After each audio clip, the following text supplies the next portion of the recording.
గురుభ్యో నమ.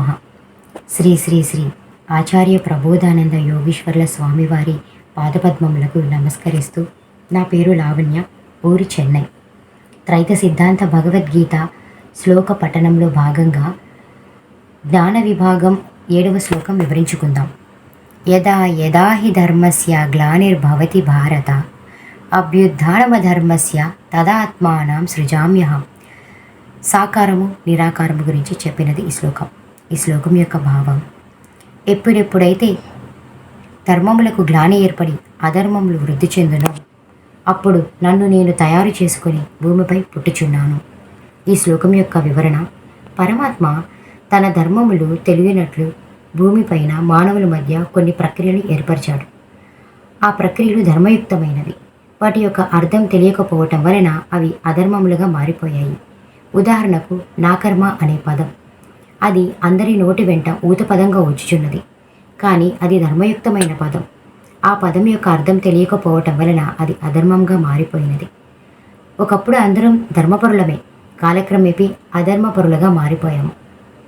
ధర్మములంటే ఎక్కడో ఆకాశంలో ఎక్కడో ఉండవు, భూమి మీదే మన మధ్యనే ధర్మముల ఆచరణ రూపంలోనూ అధర్మం ఆచరణ రూపంలోనూ ఉండును. ధర్మముల యొక్క అర్థం తెలిసి ఆచరిస్తే ధర్మపరులుగా ఉంటాము. వాటి అర్థం తెలియకుండా భావరహితంగా ఉంటే అధర్మపరులుగా మారిపోతాము. గోవింద అనే పదం ఎంతో ధర్మయుక్తమైన పదం. గోవింద అంటే అన్ని అంత్యమైపోవడం అని అర్థం. కానీ దాని యొక్క అర్థం తెలియక అది ఒక నామంగా చెప్పుకుంటూ ధర్మయుక్తమైన ఆ గోవింద అనే పదమును పదముగా మారిపోయినది. అలానే భగవంతుడు అనే పదం పెద్ద పెద్ద గురూజీలం అని చెప్పుకునే వారి దగ్గరే అధర్మంగా మారిపోయినది. ఇక పెళ్ళి అనేది ధర్మయుక్తమైన ఆచరణ రూపంలో జరుగు కార్యం. ఇప్పటికీ ఆ కార్యంలో ఆచరణ జరుగుచున్నప్పటికీ దాని యొక్క అర్థం తెలియకపోవటం వలన పెళ్ళి అనే కార్య ఆచరణ కూడా అధర్మంగా మారిపోయినది. ఇలానే పెళ్లి కొడుకు, పెళ్లి కూతురు, అబ్బా, చందమామ, ఈ పదములన్నీ ధర్మయుక్తమైన పదములు. ఆ పదముల యొక్క అర్థం తెలియకపోవటం వలన అధర్మములుగా మారిపోయాయి. ధర్మములు అధర్మములుగా మారిపోవటానికి మనుషులు 2 రకాలుగా ఉండడం వలన ధర్మములన్నీ అధర్మములుగా మారిపోతూ వచ్చాయి. ఒకటి, ఆస్తికులు. ఆస్తికత్వం కలిగిన వారు, మేము ధర్మమైన మార్గంలోనే ఉన్నాము, దేవుని కార్యములు చేయుచున్నాము, దేవుని మార్గంలోనే ఉన్నాము అంటూ వేద ధ్యానాలు, దానాలు, తపస్సులు చేయుచున్నారు. నిజంగా వారికి ధర్మములంటే ఏమిటో తెలియవు. ధర్మములు ఈ దానాలు, యజ్ఞాలు, యాగాలు వీటన్నిటినీ ధర్మాలు అనుకొని అధర్మ ఆచరణ చేయుచున్నారు. అందువల్లనే ఆస్తికులు మేము దేవుని మార్గంలోనే ఉంటున్నాం అనంటూ అధర్మ ఆచరణ చేయటం వలన వారు అధర్మపరులుగానే మారుతున్నారు. యజ్ఞ యాగాలు, వేదములు, తపస్సులు, దానాలు ఇవన్నీ ధర్మములని భగవద్గీతలో చెప్పలేదు. అవి అధర్మ ఆచరణలని చెప్పి ఉన్నాయి భగవద్గీతలో.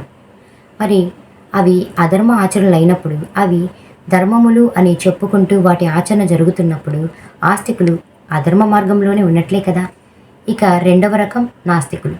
వీరైతే దేవుని అనే పదమే ధర్మయుక్తమైనది కాదు, కనిపించే ప్రకృతి, అందులోని పదార్థములే ధర్మయుక్తమైనవి అని అంటూ దేవుడే ధర్మయుక్తం కాదు, ప్రకృతి ధర్మయుక్తమైనది అంటూ అధర్మపరులుగా ఉంటున్నారు. ఈ విధంగా ఆస్తికులు, నాస్తికులు అధర్మపరులుగా మారిపోతూ ఉన్నారు. కనుకనే ఈ శ్లోకంలో అభ్యుత్థానమ ధర్మస్య అని చెప్పడమైనది. అంటే అధర్మములు అభివృద్ధి చెందినప్పుడు అని అర్థం.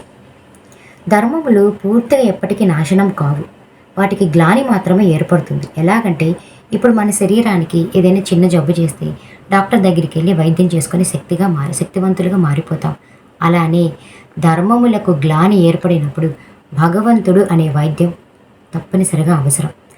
ఆ వైద్యముతో ధర్మములకు పట్టిన గ్లాని పోయి ధర్మములు శక్తివంతంగా తయారవుతాయి. పరమాత్మ ధర్మములు ఎక్కడైతే సరిగా ఆచరించబడవో అప్పుడు పరమాత్మ మాత్రమే వాటిని సరిచేయును. ఓం తత్సత్.